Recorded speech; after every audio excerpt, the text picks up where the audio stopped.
Terkait tuduhan dugaan pemalsuan sertifikat tanah seluas 18.000 meter persegi yang dialamatkan pada Dr. Ansori melalui kuasa hukumnya membantah tudingan itu. Tuduhan tersebut tidak berdasar karena surat tanah yang dimilikinya sah secara hukum.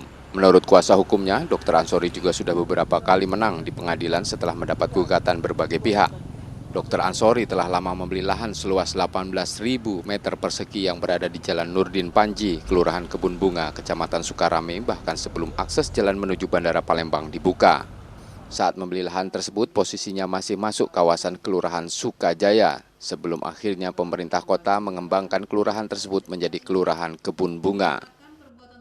Waktu itu kita PK, langsung PK, tidak melalui proses banding, tidak melalui proses kasasi. Saya langsung PK. Kan PK itu terhadap putusan yang telah menggunakan ingkrah. Karena dia tidak kasasi dan tidak banding, dan saya langsung mengajukan PK.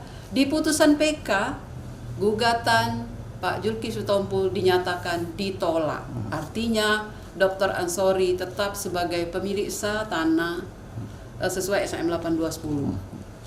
Tidak hanya itu, dari 2 perkara di pengadilan negeri, di Petun pun SHM 8210 itu digugat oleh Sarip Juber. Sementara untuk tuduhan itu, kuasa hukum rencananya akan melaporkannya dengan sangkaan pencemaran nama baik. Yudi Kiswanto, Kompas TV Palembang, Sumatera Selatan.